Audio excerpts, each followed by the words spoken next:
the people that come into this program that are a good fit for our program are not only people that understand the value of giving the dog boundaries and punishment and discipline when needed, but also they need to understand the importance of having heavy structure in the dog's life.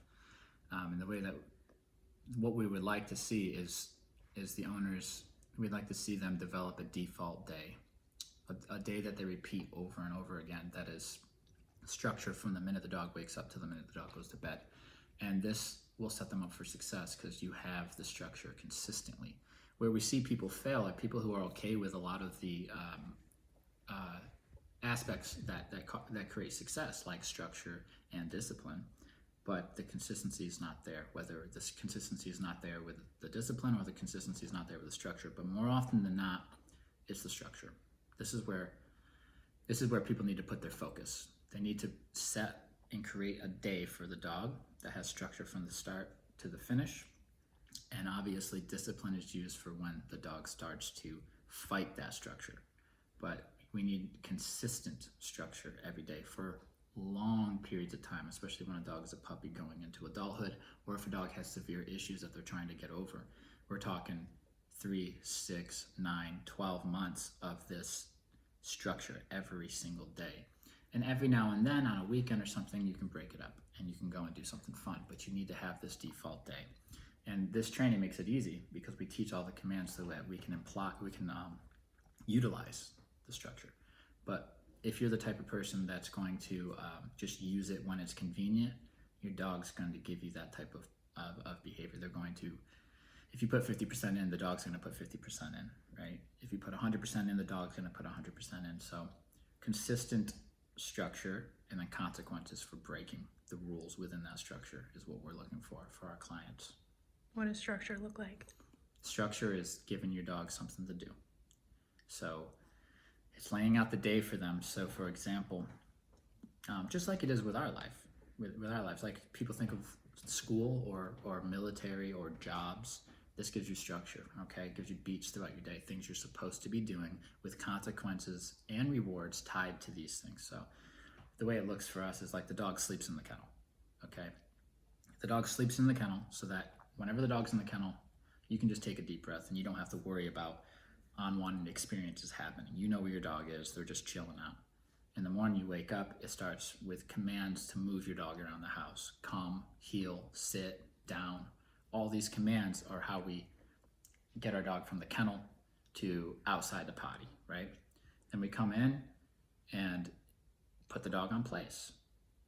Have them wait until the next activity. While you get breakfast or you get ready for the walk, they're on place.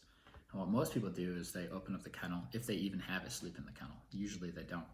They'll open up the kennel and there they go, there goes the dog. And then they just kind of do whatever, the dog just kind of does whatever it wants, and then you find the dog when you're ready to do something with it.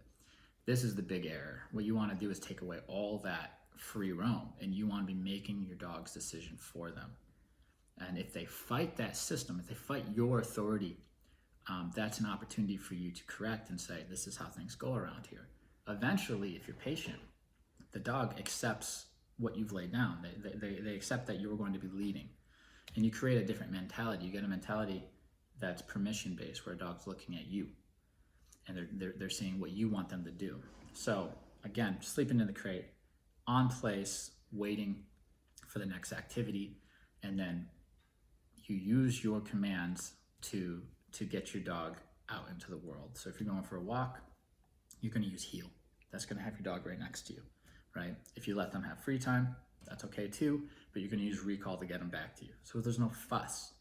And then right back into a heel, so you can travel with structure, okay? And you can actually play with structure too. You can give them free time and get them back whenever you need them. You can use a downstay out in public if you need them to hold still for whatever reason, which oftentimes we need them to do. But we have the training to be able to tell our dogs what to do and give them direction all throughout the day.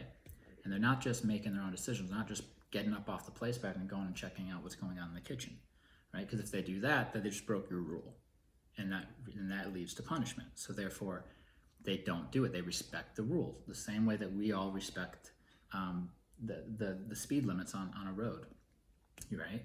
We don't speed, especially in front of a cop, because of the consequences. So if you add this type of structure, which is just domestication really, into your dog's life with consequences for upsetting the structure that you've set out, then you get a dog who's very polite and very respectful.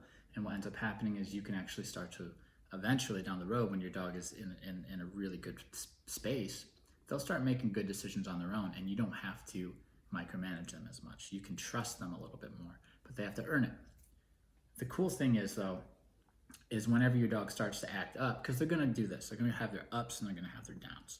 They're going to have a month where they're just ridiculously good and they're impressed in you, and then they're going to have a week where they're just horrible, right? And they're making bad choices. We can use this structure and this training to get them back on track. So it's like a kid. If your kid just has an awful week, you might ground them. And what does grounding mean? Well, it means that you're adding some pretty strict structures throughout their day. You take away their freedom of choices, right? So for me, when I was a kid, when I was grounded, it's like I had to be in my bedroom. I couldn't hang out with my friends. I had to go to bed after dinner, like structure. And then when I had my act together, then they'd ease up on me. But if I messed up, I'd go right back onto that groundation.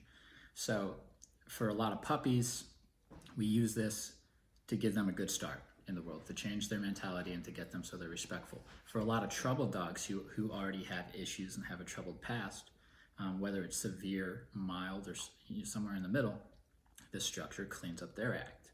Some dogs will be living on this type of structure for the rest of their lives. Some dogs will be using a happy medium of structure. You'll find eventually what your dog can handle and what your dog can't handle for freedom.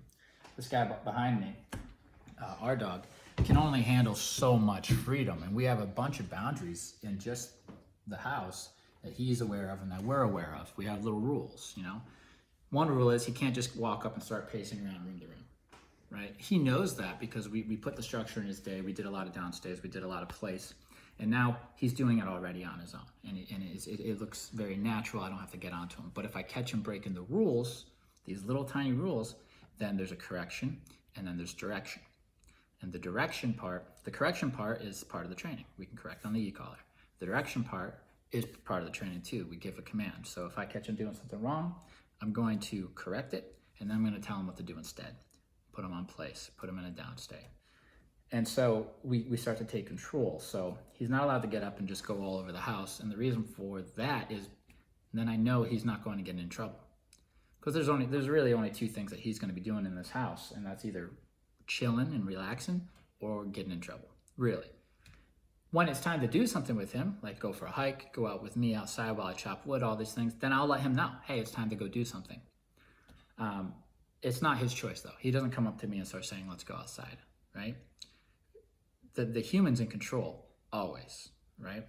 And this allows us to do more with our dogs. Because our dogs listen, now I can do more with him and fulfill him in ways that he would never be able to be fulfilled, because I'd have to put him in the kennel when guests came over. I'd have to, the limitations would just be unreal because of this behavior.